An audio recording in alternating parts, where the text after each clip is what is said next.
Bisa, Pak. Oke, slide-nya kelihatan ya? Terlihat, Pak. Baik, ini pertemuan perdana kita ya. Perkenalkan, nama saya Arfi Johan. Saya dari Departemen Hukum Pajak. Sebelum Meet sudah ada Bu Dila, kemudian ada Bu Dahliana Hasan, kemudian ada Pak Adrianto Dwi Nugroho atau Pak Dimas, kemudian ada Pak Anugrah Anditya atau Pak Nuki. Nah, kami di Departemen Hukum Pajak itu ada 7. Yang sebelum Meet itu ada 4, tadi yang saya sebutin. Kemudian setelah Meet ada saya, kemudian ada Ibu Irin Handika Ikasari, dan yang terakhir Pak Taufik Adianto. Nah, saya sebagai Ketua Departemen Hukum Pajak. Kami memiliki satu mata kuliah wajib, yaitu Hukum Pajak untuk reguler, dan Tax Law untuk IUP.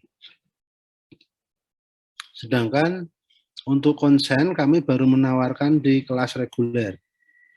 Ada 5 mata kuliah, Hukum Pajak, Pajak Daerah dan Retribusi Daerah, Sengketa dan Tindak Pidana Pajak, kemudian Politik dan Legislasi Pajak, yang terakhir Hukum Pajak Internasional. Untuk semester ini ada 3 mata kuliah, yaitu Hukum Pajak Internasional, Pajak Daerah, dan Retribusi Daerah. 2. Sedangkan untuk semester ganjil ya, untuk semester ganjil itu ada 3.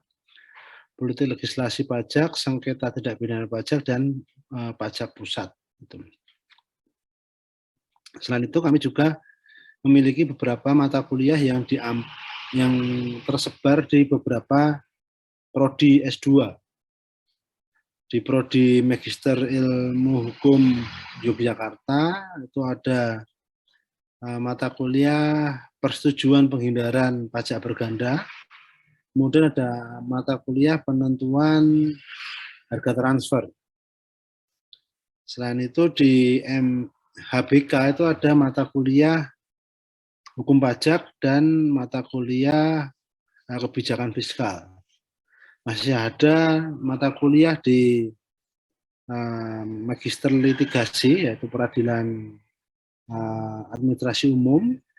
Juga ada mata kuliah Hukum Pajak di Magister Ilmu Hukum Jakarta dan Hukum Pajak di Magister Kenotariatan. Untuk semester ini kami mengundang ada beberapa dosen tamu untuk mengampu di mata kuliah tingkat S2. Sekalipun demikian, kalian yang berminat hadir, saya persilahkan untuk datang, join di perkuliahan tersebut. Dosen tamu ini ada yang konsultan pajak itu ada 2, kemudian hakim pajak itu ada 1, Pak Budi, sedangkan konsultannya itu dari DDTC dan Tax Prime, kemudian ada dari DJP, Pajak Internasional, juga ada dari Fiskus Daerah, Bu Tintin. Untuk linknya sepertinya saya sudah pernah share di Simaster, nanti silahkan kalian cek. Nah, itu mengenai Departemen Hukum Pajak.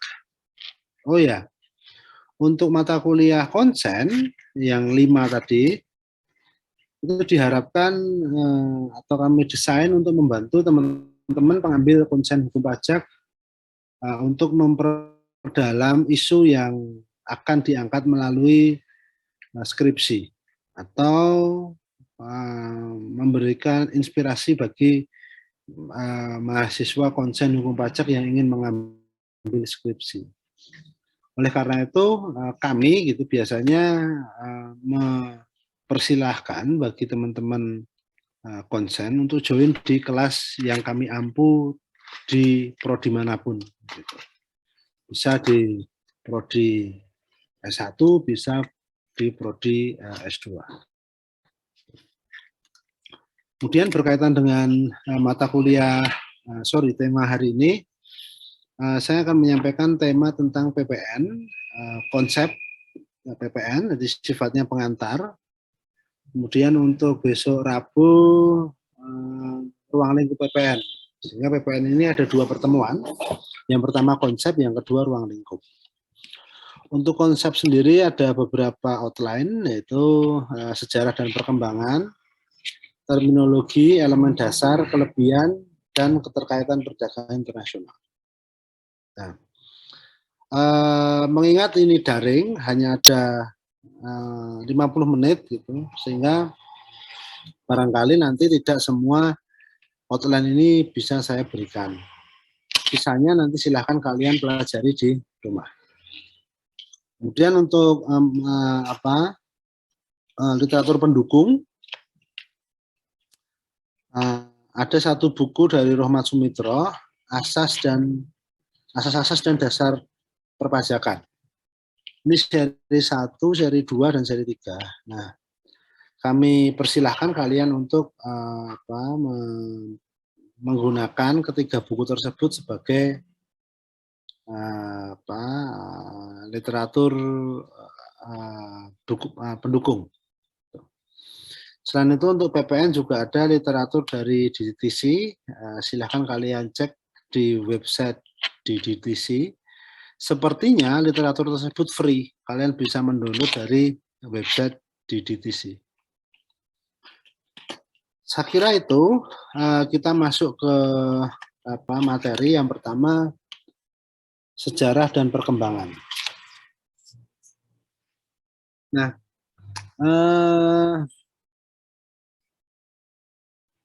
kalau kita ngomong pajak ini, sebenarnya sebelum kemerdekaan itu ada, paling enggak ada 2 ya, ada dua kewenangan pemungutan pajak gitu.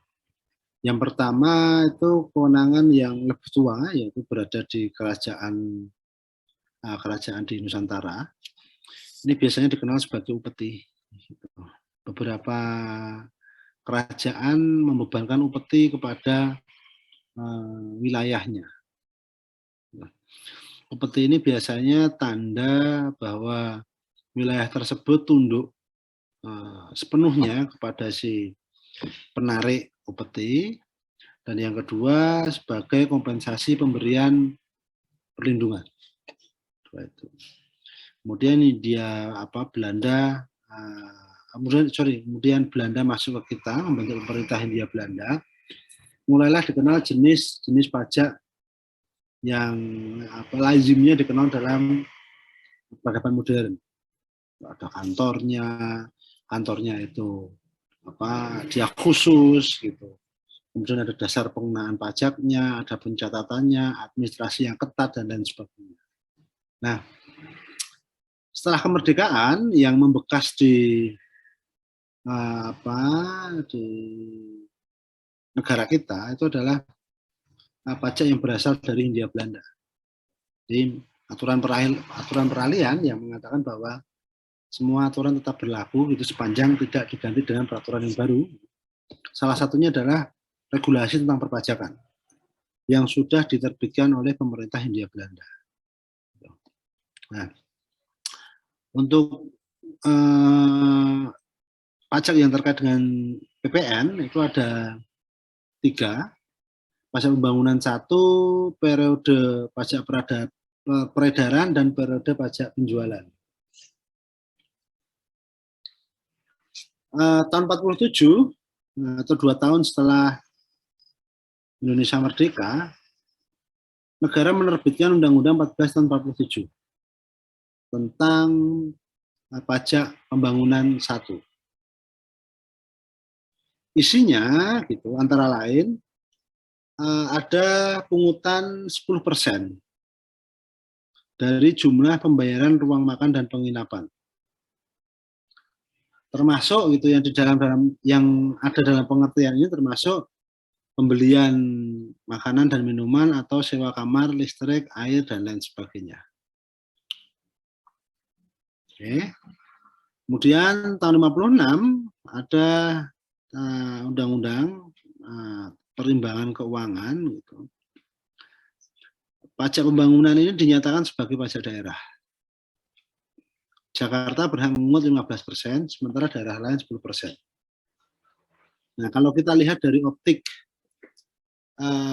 pajak saat ini,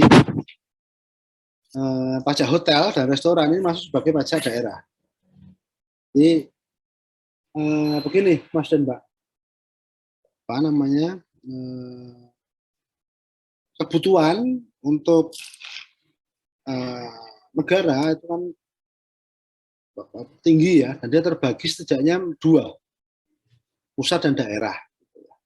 Tentu bagian pusat memiliki porsi yang paling besar, baru kemudian sisanya daerah. Nah, porsi yang paling besar ini kita sebut sebagai pajak pusat. Kemudian sisanya masuk ke pajak daerah. Selain itu juga ada yang terakhir itu masuk sebagai pungutan desa. Pungutan desa ini tentu yang paling kecil. Kalau antara pajak pusat dan pajak daerah itu pembagiannya sudah clear ya. Dari sisi regulasi, pajak daerah itu diatur melalui dulu Undang-Undang PDRD, sekarang Undang-Undang hubungan keuangan pemerintah pusat dan pemerintah daerah. HKPD, Undang-Undang HKPD, Undang-Undang nomor 1 tahun 2022. Jadi masih baru, Mas dan Mbak, masih beberapa waktu yang lalu. Oke. Itu relatif clear ya. Kemudian yang terakhir pungutan desa. Nah, pungutan desa ini sebenarnya juga relatif clear ya kalau kita melihatnya secara menyeluruh gitu ya. Kita lihat dulu regulasi pajak daerah dan pajak dan retribusi daerah, baru kita lihat undang-undang desa kan begitu.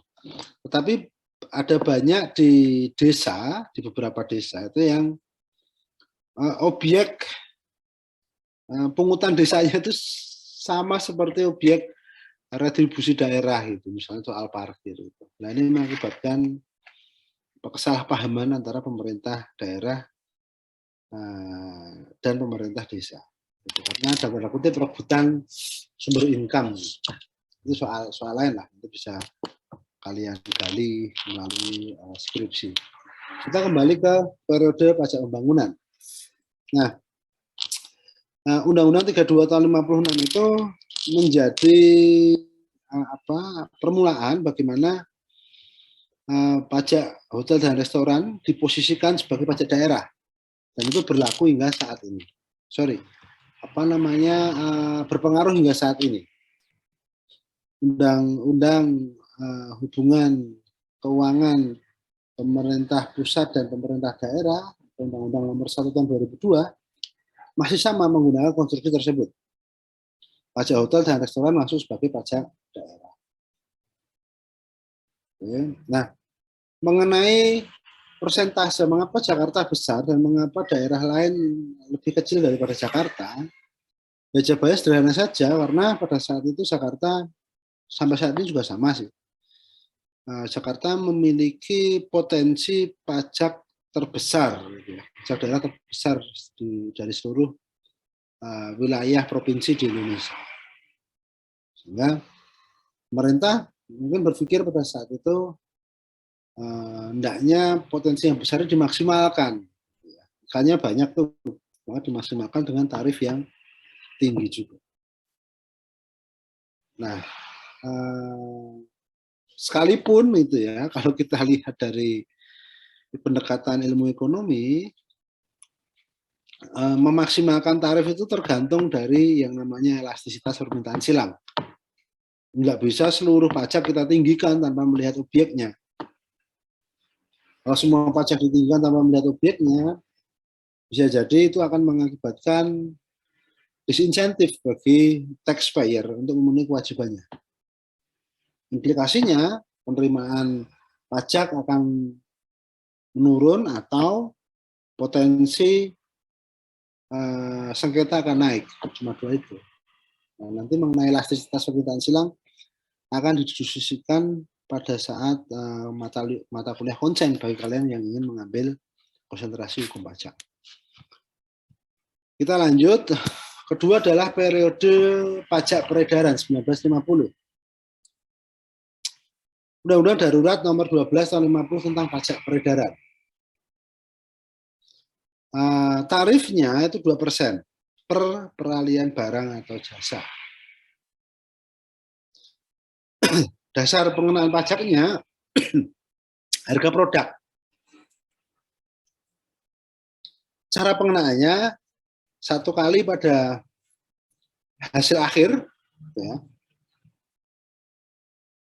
Yang kedua setiap penyerahan secara bertingkat. Nah, cara yang kedua ini menarik keberatan karena menggelembungkan harga pokok sehingga beban pajak berlipat ganda. Oke. Sebagai gambaran, background kondisi sosial pada saat itu, harga 9 bahan pokok tinggi, ya. Perekonomian kita tidak stabil. Bahkan yang ekstrim pada era 1965 inflasi mencapai 600%. Bisa dibayangkan tingginya nilai inflasi pada saat itu. Balik ke 1950, perekonomian sangat buruk. Rakyat banyak yang kelaparan, kemudian kondisi pemerintah belum stabil, banyak pemberontakan dan lain sebagainya. Pajak itu berkaitan erat dengan perekonomian. Ketika dia ditetapkan, maka dia akan memberikan beban tambahan bagi individu atau si terpungut atau si taxpayer atau si wajib pajak. Padahal kondisi perekonomian saat itu masih buruk. Nah, kita bisa bayangkan kondisi perekonomian buruk, 9 bahan pokok harganya tidak terjangkau, negara masih membebankan pajak. Mau nggak mau, pajak merupakan nestapa bagi pembayarnya. Sehingga dengan kondisi yang perekonomian yang buruk, dengan kondisi yang sulit, ini menjadi lebih sulit lagi ketika negara menerbitkan regulasi perpajakan.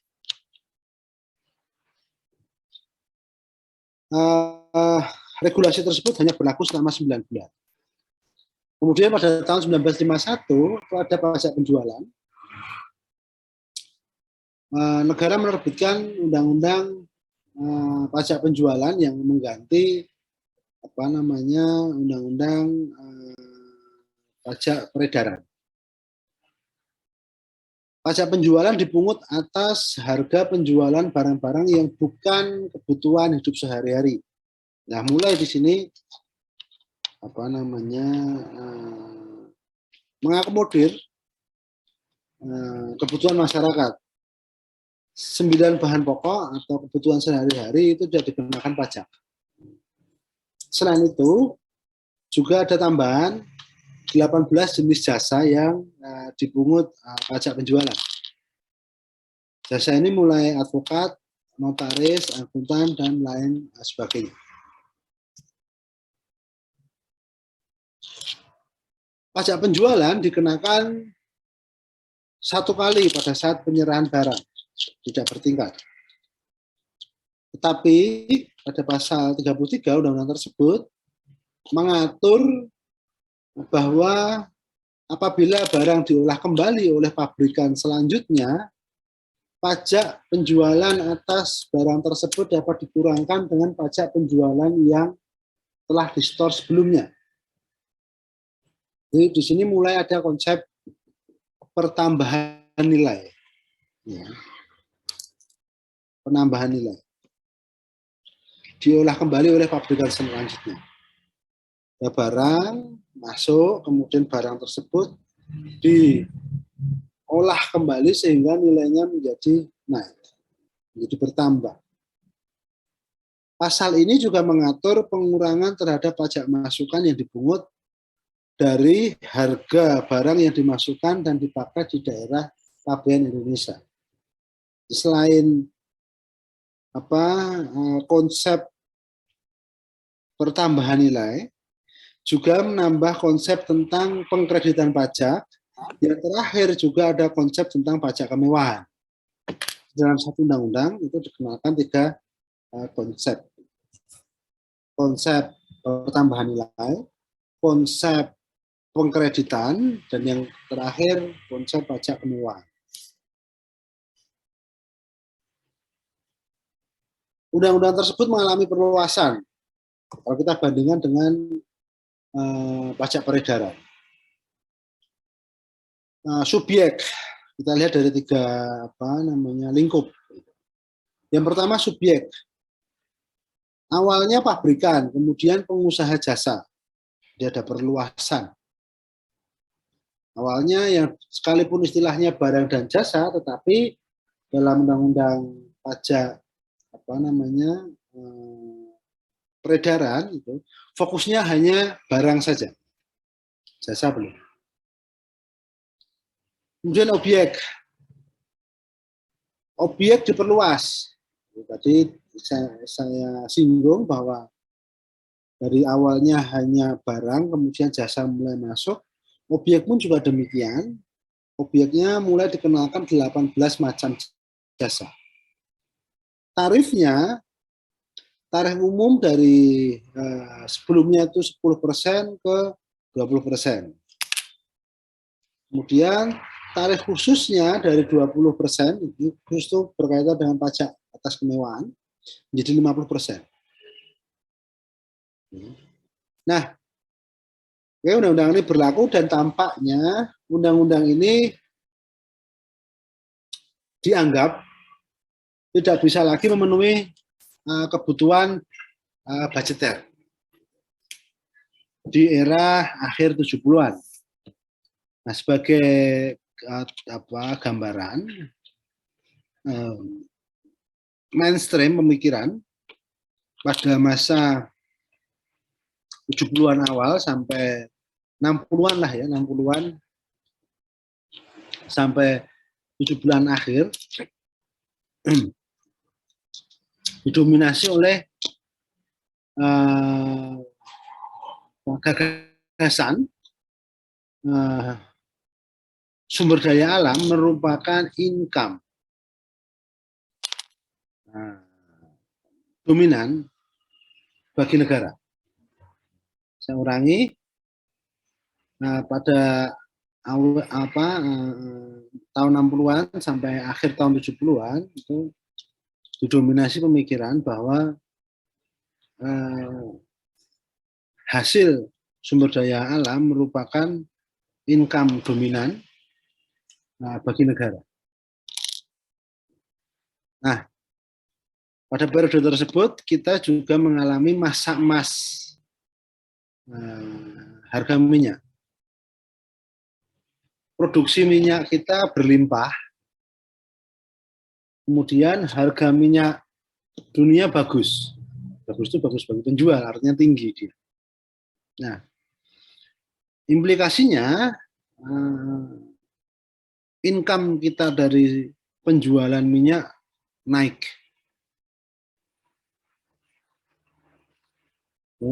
Kita sama sekali tidak melirik income yang berasal dari sektor perpajakan, sekalipun sudah ada regulasi perpajakan. Makanya regulasi pajak ini ya dapat dikatakan seperti yang penting berjalan lah, bergulir, tidak menjadi mainstream. Yang diperhatikan negara pada saat itu ya penghasilan dari sektor sumber daya alam, khususnya minyak. Akhir tahun 70-an, harga minyak mulai stabil. Ketika stabil ini berarti tidak menguntungkan bagi negara yang sebelumnya menikmati tingginya harga minyak, termasuk kita. Selain itu, minyak kita ternyata semakin menipis. Sudah harganya turun, minyak kita menipis. Belum lagi kalau bicara kualitas, ternyata kualitas minyak negara kita juga artinya tidak dalam kualitas yang paripurna, tidak seperti negara-negara gurun atau negara-negara 4 musim. Nah, dari situasi tersebut pemerintah mulai berpikir pada masa itu, bagaimana dengan income negara kalau kondisinya seperti ini. Mereka juga berpikir akan sulit mengembalikan ke kondisi masa lalu tahun 60-an. Akan sulit sekali. Bahkan hampir-hampir mustahil. Dan sampai sekarang pun kan ternyata terbukti tidak ada pengulangan gitu, masa-masa itu. Nah, dari pemikiran tersebut kemudian muncul atau menguat gagasan bahwa income negara itu seharusnya digantungkan pada penerimaan pajak. Penjelasannya sederhana saja, pajak ini dia akan naik seiring dengan kesejahteraan masyarakat. Ketika masyarakat sejahtera, maka logikanya income dari sektor perpajakan juga akan meningkat. Maka kesejahteraan masyarakat menjadi arus utama bagi negara untuk mencapai tujuan tersebut. Jadi, negara diharapkan mendorong kesejahteraan masyarakat, sehingga kesejahteraan masyarakat naik, dengan naik maka pajaknya pun juga akan naik. Nah, dari pemikiran itu kemudian mereka melihat, pemerintah melihat regulasi yang tersedia. Ternyata regulasi yang tersedia itu belum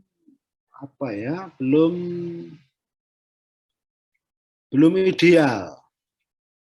Itu masih beberapa regulasi masih berserakan di sana sini. Kemudian cukup rumit, cukup kompleks, susah dipahami dan lain sebagainya. Legacy dari pemerintah Hindia Belanda masih ada, masih terasa di regulasi perpajakan. Dari situ maka tahun 80 kita memulai reformasi perpajakan jilid pertama. Muncul Undang-Undang Pajak Penghasilan, Undang-Undang Pajak Pertambahan Nilai dan Penjualan Barang Mewah (PPNBM), kemudian Undang-Undang Bea Materai, Undang-Undang Ketentuan Umum Perpajakan (KUP). Itu dilakukan atau diterbitkan pada awal 80-an dan baru berlaku pada pertengahan 80-an. Oke, ini udah saya pikir. Nah, berkaitan dengan PPN, kalau kita lihat, jadi undang-undang ini tidak pernah tidak pernah menghapus atau meniadakan keberlakuan undang-undang sebelumnya. Tetapi selalu melengkapi. Jadi selalu ada perubahan gitu. Kalau kita urutkan dari yang pertama sampai terakhir itu ada 7. Yang pertama Undang-Undang Nomor 8 tahun 83, Undang tentang PPN dan PPNBM. Kemudian ada perubahan pertama, kedua, dan ketiga. Kemudian ada rezim PMSE, ini Undang-Undang Nomor 2 tahun 2020, dalam masa COVID, atau disebut sebagai Undang-Undang COVID. Kemudian ada Undang-Undang Ciptaker, 2 November 2020. Kemudian ada Undang-Undang Harmonisasi Peraturan Perpajakan, beberapa waktu yang lalu. Sehingga ada 7 peraturan yang berlaku kalau kita ngomong tentang PPN di Indonesia. Ini di luar PP, di luar Peraturan Menteri Keuangan. Oke, itu mengenai sejarah. Kemudian kita masuk ke terminologi. Nah, PPN ini berasal dari TVA, dari Perancis, yang dikenalkan pada tahun pertengahan 50. Kemudian TVA ini mulai diberlakukan pada tahun yang sama, itu 1 Juli 1954 di Perancis. Kerangka dasar dari PPN sebagai terminologi adalah nilai tambah. Makanya kita sebut sebagai PPN, pajak pertambahan nilai. Atau kalau bahasa Inggrisnya value added tax. Yaitu pajak atas pertambahan nilai dari keseluruhan transaksi dalam tahap produksi dan distribusi. Nilai tambah itu dapat dilihat dari pertambahan nilai upah dan keuntungan serta sisi selisih output dikurangi input. Ya. Pertambahan nilai tersebut merupakan nilai yang timbul dari metode pengkreditan pajak masukan VAT input terhadap pajak luaran VAT output yang digunakan PKP dalam memungut PPN yang harus disetorkan ke kas negara. Nah, mengenai pajak luaran dan pajak masukan bagaimana pengkreditannya itu bisa kalian cari di YouTube, sangat banyak penjelasan mengenai perlakuan atau penggunaan pengkreditan tersebut. Metode ini pada dasarnya menginginkan pajak yang netral bagi PKP. Karena pemungutan setiap mata rantai pajak produksi dan distribusi barang atau jasa mengarah pada konsumen akhir.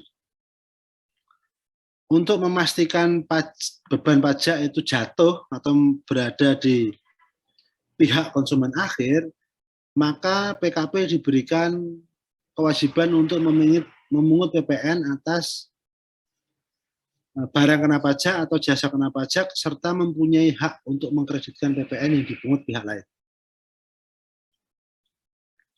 Hak untuk mengkreditkan wujud PKP bukan penanggung beban pajak. Netralitas bagi PKP, PKP menyetor selisih lebih pajak keluaran terhadap pajak masukan. Jadi gini, Mas dan Mbak, ada beberapa poin. Poin yang pertama,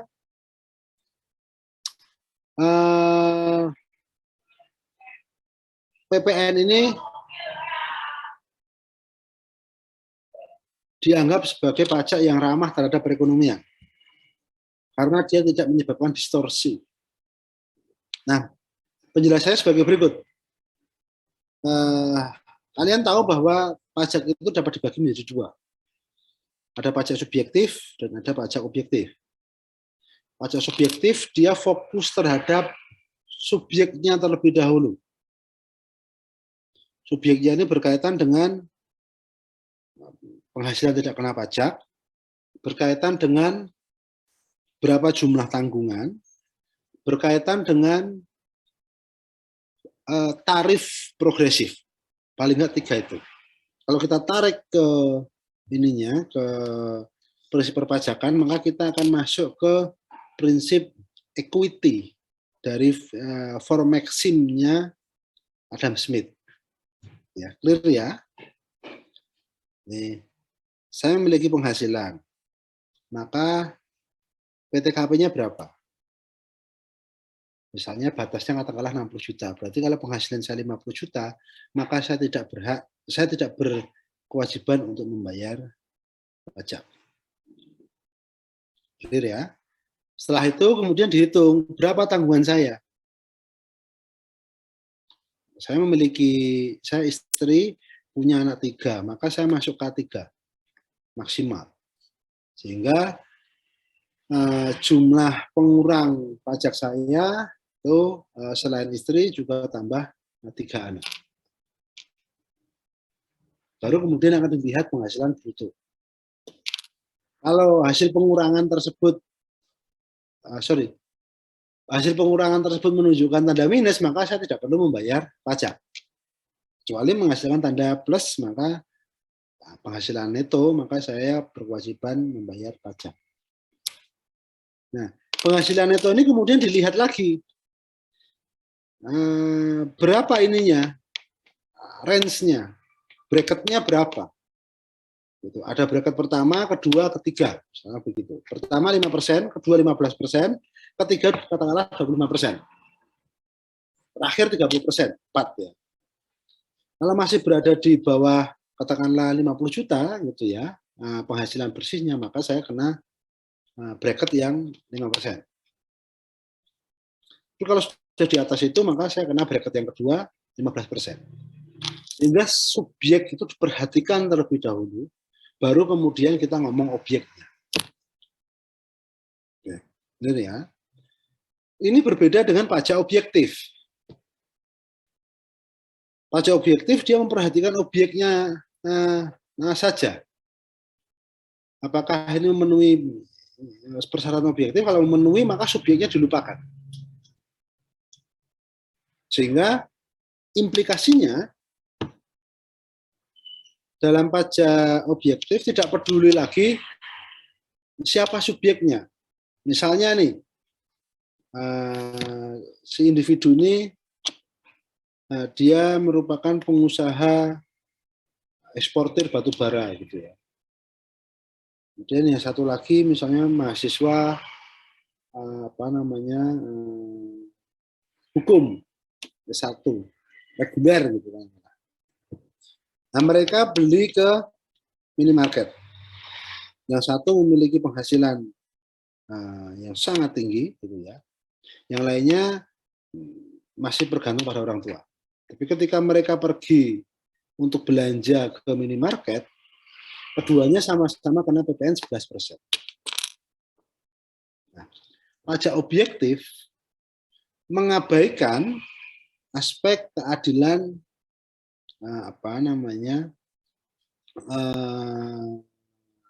atau ekuitas dalam perpajakan.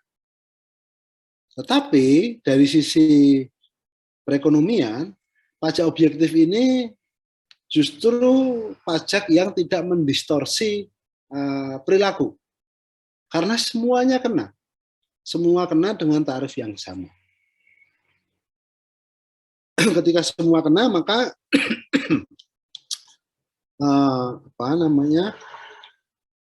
orang yang dengan penghasilan tinggi pun juga merasa tidak keberatan untuk membayar pajak tersebut. Ini berbeda dengan pajak subjektif. Orang dengan penghasilan tinggi, maka dia akan dikenakan dengan pajak yang tinggi juga. Dalam kondisi tertentu, maka orang yang berpenghasilan tinggi akan berpikir. Gitu. Misalnya ya, dia memiliki penghasilan yang sangat besar, sehingga dia bracketnya masuk ke 30%. Untuk mencapai ke penghasilan yang tinggi tersebut, dia mengorbankan sehari itu kurang lebih 18 jam untuk kerja. Sisanya baru untuk istirahat, untuk main dengan keluarga. Bisa dibayangkan 18 jam.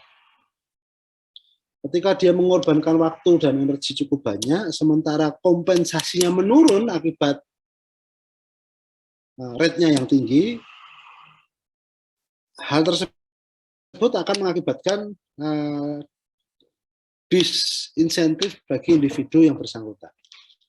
Akan merasa ya percuma dia kerja 18 jam sehari kalau rate-nya semakin tinggi. Nah, ini yang disebut sebagai distorsi ekonomi. Ada perubahan. Ada perubahan akibat pengenaan pajak.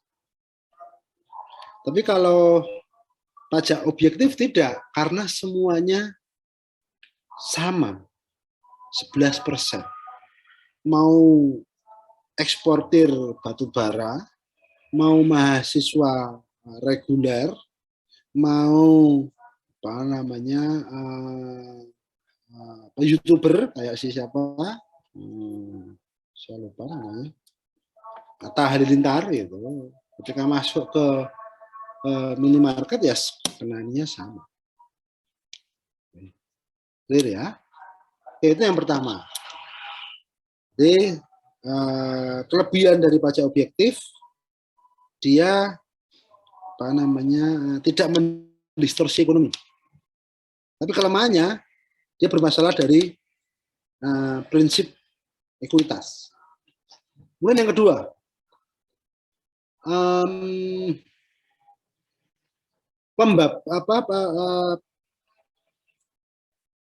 penanggung beban gitu ya, penanggung beban itu adalah konsumen.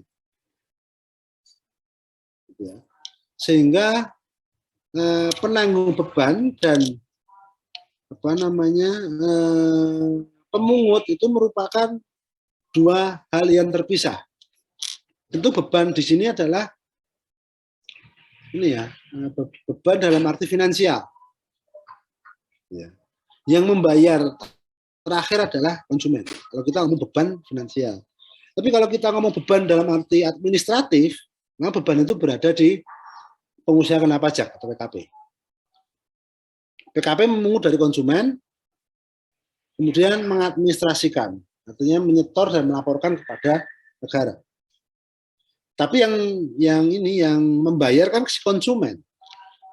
Konsumen yang membayar kepada siapa namanya PKP, kemudian PKP yang menyetorkan kepada negara. Tentu kalau kita ngomong beban dalam arti finansial, ya berada di pundak konsumen. Tapi kalau kita ngomong beban dalam arti administrasi, itu berada dalam pundak PKP. Nah, netralitas ini merupakan implikasi dari apa namanya pengkreditan pajak masukan terhadap pajak keluaran terhadap pajak masukan. Ya, jadi si PKP itu dapat mengkreditkan pajak keluaran terhadap pajak masukan. Ya. Dua hal itulah yang perlu kita perhatikan ketika kita ngomong tentang PPN. Yang pertama kelebihan dan kekurangan, kemudian yang kedua mengenai netralitas PPN. Terus kemudian, nah ini masih ada waktu sedikit. Elemen dasar. Oke. Jadi gini, Mas dan Mbak. Ketika kita bernegara, gitu, kita kan mestinya memiliki kesepakatan ya. Kenapa sih kita bernegara? Kalau bernegara justru mengakibatkan penderitaan, tentu kan orang nggak mau lagi hidup bernegara. Nah, kita ambil contoh mengapa kita bernegara di Indonesia. Tujuan kemerdekaan dicantumkan pada pembukaan pada alinea 4 pembukaan Undang-Undang Dasar 45 dan 4 itu tujuan kemerdekaan. Oke. Nah, tujuan kemerdekaan ini tentu tidak gratis. Ya. Dia tidak bisa dibayangkan dia turun dari langit, jatuh gitu kemudian kita nikmati. Dia harus diperjuangkan. Nah, perjuangan ini membutuhkan biaya. Tidak ada makan siang gratis. Di awal-awal mungkin kita bisa menggunakan sumber daya alam sebagai income. Tetapi seiring dengan perkembangan waktu, itu tidak bisa lagi dilakukan. Ada problem jumlah ini kita sedikit, semakin menipis sumber daya alam. Ada problem harga, mungkin juga ada problem kualitas misalnya. Selain itu juga ada problem misalnya gagasan bahwa ternyata yang namanya sumber daya alam, yang namanya tambang, tidak pernah memberikan kemaslahatan, tidak pernah memberikan kesejahteraan. Tambang itu pertama merusak lingkungan. Yang kedua, lingkungan sosial di sekitar tambang juga tetap saja menjadi orang miskin, tidak terangkat kesejahteraannya. Yang ketiga, perilaku korups di birokrat itu juga semakin menggurita kalau kita ingin perpajakan dan lain sebagainya. Paling nggak 3 itu. Nah, ya tidak perlu ada bahkan yang ekstrim itu ada beberapa NGO yang menganggap sumber daya alam itu ya lebih baik tetap di perut bumi karena sama sekali tidak ada keuntungan dengan penggalian sumber daya alam. Itu ya. Oke, balik lagi ke soal pajak. Awalnya mungkin kita masih bisa menggunakan sumber daya alam sebagai income bagi negara. Tapi seiring dengan perkembangan waktu tidak mungkin lagi. Nah, secara teoritis, kalau kita lihat di ilmu ekonomi, untuk membiayai tujuan bernegara, maka negara ini dia akan memungut pajak dari 3 lingkup kegiatan atau dari 3 aktivitas ekonomi. Aktivitas yang pertama adalah pendapatan atau penghasilan.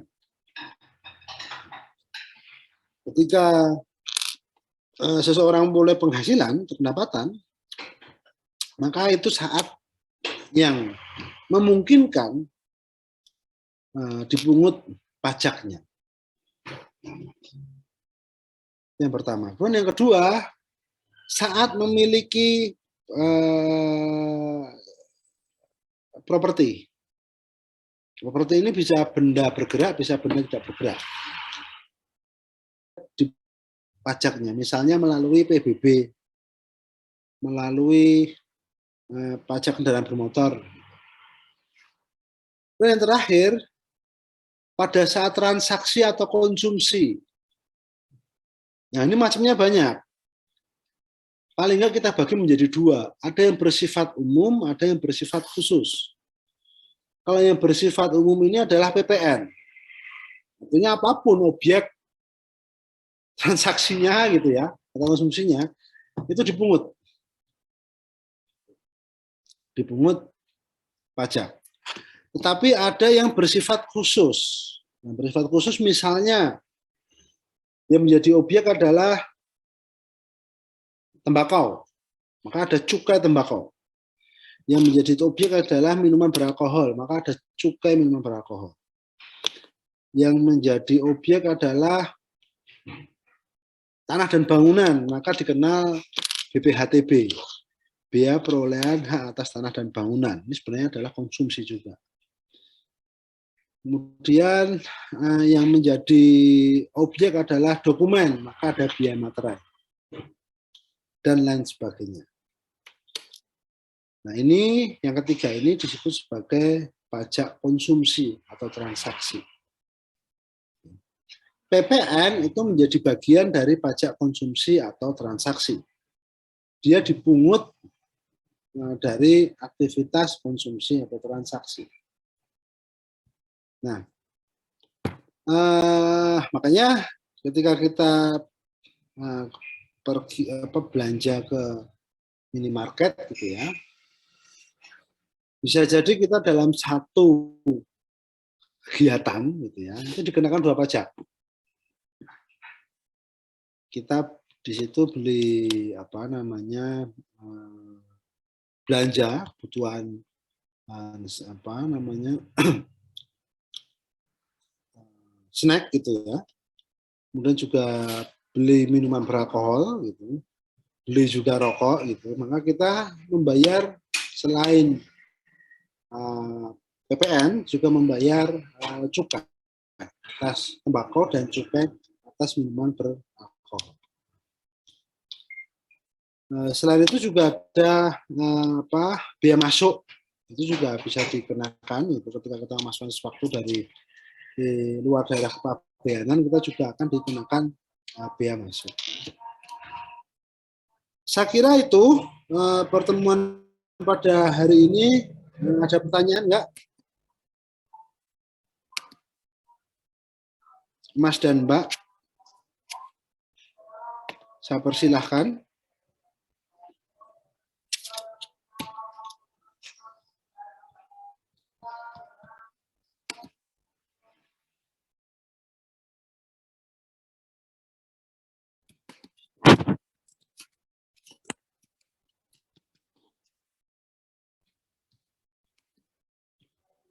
Ada pertanyaan, Mas dan Mbak? Dari saya belum ada, Pak. Oke, yang lain ada nggak? Belum, Dari Pak. saya juga belum, Pak. Oke, saya kira clear ya. Nanti untuk sisanya kalian ini ya,